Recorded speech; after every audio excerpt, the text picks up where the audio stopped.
Well, Mr. Kudo Eriesia, AK, is still with us in the studio. You were going to make quickly that point about Bonny before we went on break. So I'm glad you mentioned Bonny. Bonny is an island.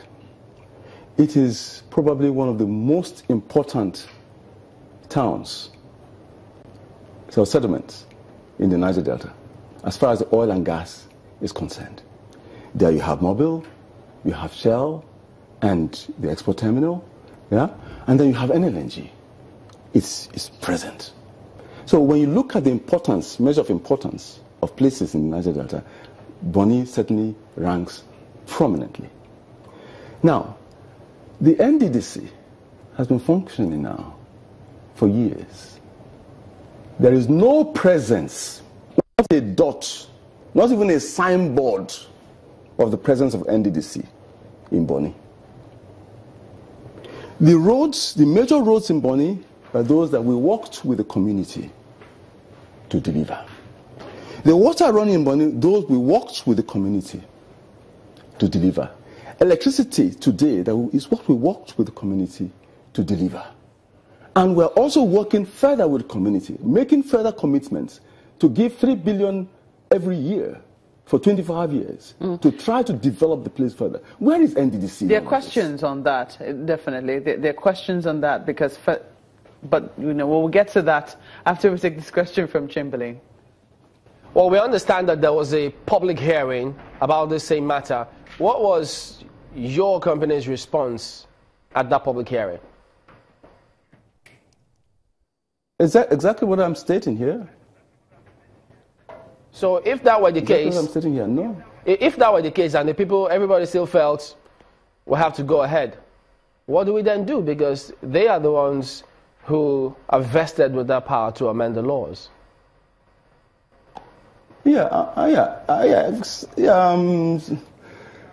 Chamberlain, go ahead. You have powers, so you use your powers the way you want to use them, okay?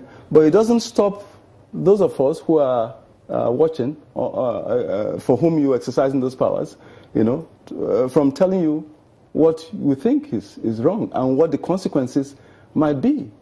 And it's imminent. Nigeria is in need of support. We need help. Nigeria needs help. This is not the time. Look at the world economy. Every country is struggling to bring in investments into their own countries. How come we are strangulating our own? Let me jump in there. Just talking about let me just drop in one more question. Could you tell us, if many are asking, look, how is 3% contribution going to stifle or kill the NLNG? And besides, one lawmaker there was saying this is supposed to be a tax holiday for 10 years and not in perpetuity. Certainly, Chamberlain. It's not in perpetuity. And no one ever says it's in perpetuity. We're just saying, read your own act. Read your own act. It prescribes how it should be amended, if there is need for such. Just follow it.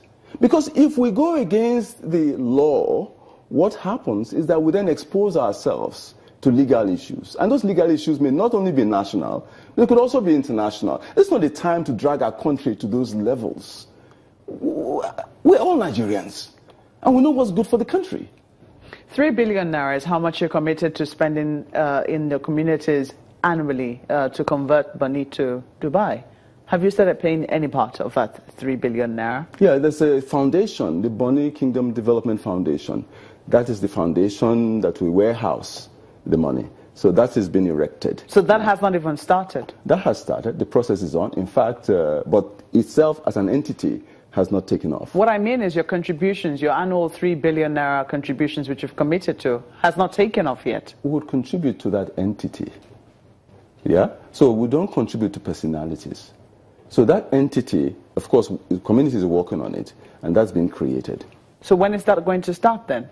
Well, I think that is something that's in the hands, that's something that the community is discussing. But once they're through with some discussions which they're having now, that will be done. It doesn't then erase the fact that the Bonny communities could have also been in a pact with other communities that they would allow or they would agree that in the NLNG also contribute 3% to the NDDC? No. You say there's no referendum. Maybe you conducted one, Mokwe. You know, it's important. How do you know there's no agreement? It's important that we listen to the voiceless majority.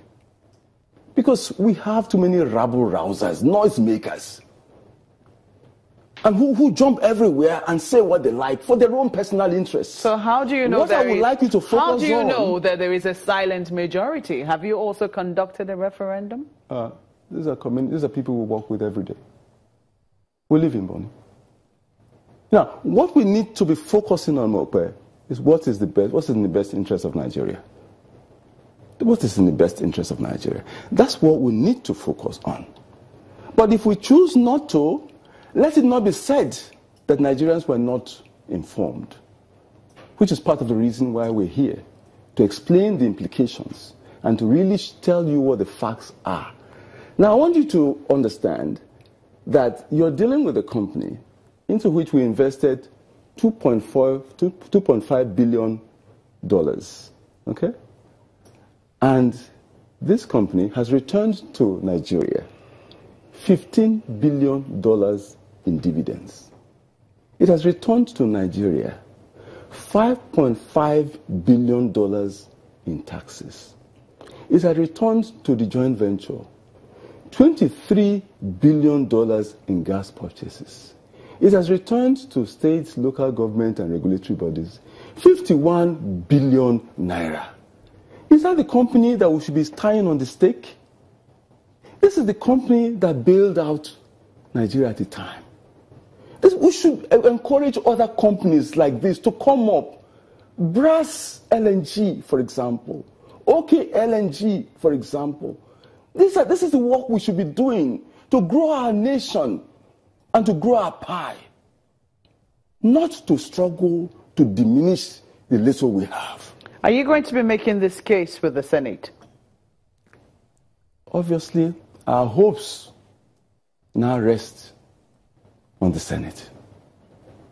We're hoping that the Senate will take a look, being more business-oriented, and understand, I think for the most part, many of them, how businesses work, and why it's important to honor agreements and find ways of honoring the agreements as stated within the Act of the National Assembly. That's our hope. And if your hopes are dashed? We would have done our best. Then we leave it on to the shareholders. But let me also say to you that many of these shareholders come from countries where Nigeria deliberately has bilateral agreements with. Bilateral, international, country-to-country agreements. Okay? Which are the things that partly backed this act. We have one with Netherlands at the international level. We have one with France. We have one with the UK. Now, those treaties themselves can invoke issues. Where are we dragging Nigeria to? Is it necessary? Should we do this? Well, those definitely are questions that I'm sure that those whom I'm sure you're addressing would have to answer. Kodo Eresia AK is the General Manager, External Relations of the Nigeria NLNG. Beg your pardon, of the Nigeria LNG. Thank you for coming on Sunrise Daily. I'm glad to be here. Thank you for having us.